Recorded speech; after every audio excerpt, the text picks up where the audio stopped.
day one, you wound up here, man. You made it through the gate. What was going through your head? I mean, it's a big old property, a big old place. It was probably the scariest day of my life, just to think that the damage that I had done from my drinking and the different things, and not that I imploded anything, but I definitely made some bad choices. And the shame, the guilt, the embarrassment of feeling like I needed, my whole life, you do things on your own because that's what we're taught. Like if you're a strong man, you don't need help to do these things. And in leadership and all those things, you're like, I got this all the time, until you realize I don't. And this was that life decision of, okay, well, I need somebody to help me through the drinking thing. And I tried to do it 18 months prior by myself, white knuckling, and it obviously didn't work because I went down the path again. So it led me here through a good friend of mine, Tracy, who referred this place to me, and Justin, my intake guy, was just so awesome coming in here. And the shame, the guilt of what I'd done to my family and everything else was like, life is over coming through this gate. And I didn't know if I was going to be able to recover like fully, like go back to, you always think of the person you were, and you're like, yeah, but that guy, and you want to hold on to that person, not thinking that there's this one thing that's holding me back from being the person that God wanted me to be. And it was this, right? It's the one thing that was holding me back from everything that I wanted to accomplish. And so coming through this gate, I didn't realize that. Day one, I mean, you get dropped off at this big old gate.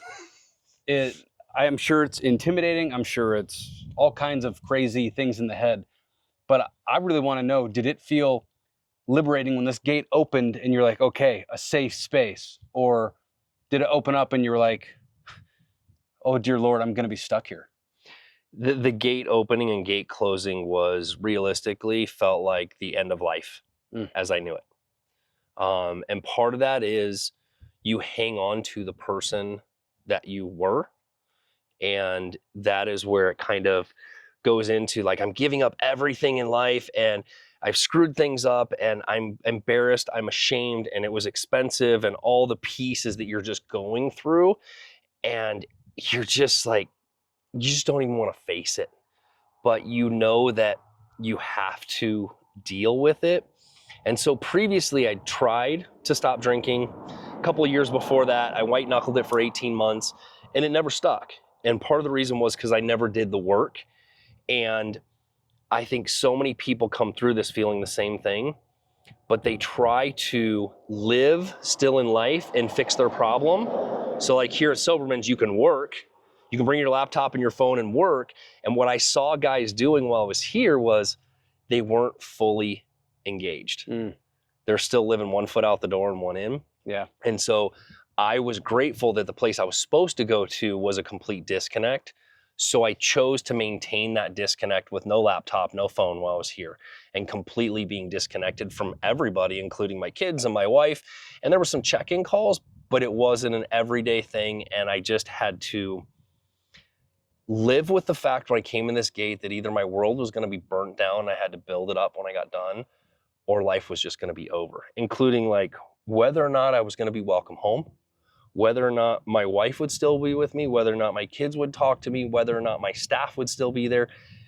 I just had to go figure out me first. But it didn't feel that way when I came in. It was prison. It was life was over because I wanted to hold on to the old person. And I never realized until a long time later that there was actually just one thing that was really holding me back from the person that God wanted me to be. And once I finally realized, and it's taken almost a year to like really see that. Yeah. I'm just so grateful for like the journey and the pain, but I don't ever want to do it again, man. Yeah. Like coming through this gate every Thursday is still, you still have a little bit of emotions of what it looks like because you come and go. And remember, it was 30 days in and then you got to leave, right? The only time we did leave a couple of times to go hike, but it was really like you didn't see the outside of these gates. Yeah. So yeah, that was the start of it, man. And the guilt and the shame for which I hate. And I'm very against it now, or not against it, but trying to share with people that it fascinates me that we can go to fat camps and Jenny Craig and all these other places and everybody rah-rahs you for going to get help. But when you're struggling with alcohol or addiction or whatever it is, when you do decide to go get help, it's this big shame and guilt thing, like you have a problem and you're screwed up and all the things, rather than somebody going, dude, that is so awesome that you're doing that. I support you. I'll be here when you get out. But my thing was tell everybody I'm on sabbatical. Now, I did that to protect some certain things and to get through things.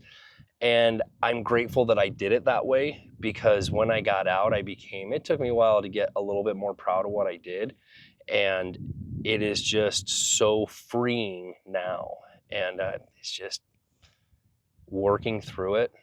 It's not fun at the beginning, but working through it a year later is pretty intense. Yeah, it's crazy. It seems like no matter which journey that, some type of fixed needs, you're joking about whether it's fat camp or any of those things, it seems like it's like what the gate to me almost like represents is it all starts with surrender.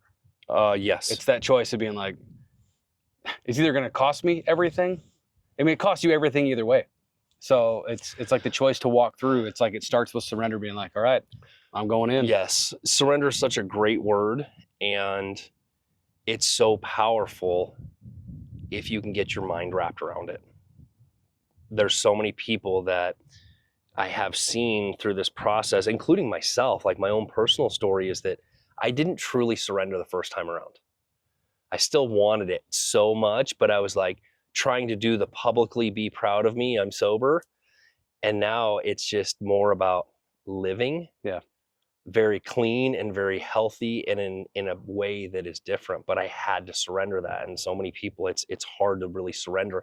And I think the choice is, once you do fully surrender and you dig in, not just the addiction, but like in here. Yeah. That was my thing. Yeah, man, it's really hard to find who we can be if we hold on so tight to who we are. Right.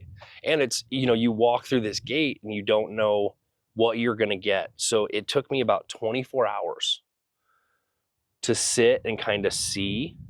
And I'm naturally a leader, naturally loud, naturally all the things. Yeah. And when the first day I was like, nope, I'm just going to be a fly on the wall. I'm not going to talk. I'm doing things.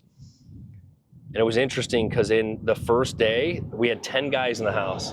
And the first day, I'm just like, all right, here's all the things I screwed up and here's why I'm here. And I just chose that day to go, I'm going to dig all the way deep into this. And I mean, I'm going to participate in everything and I'm going to read and I'm going to do.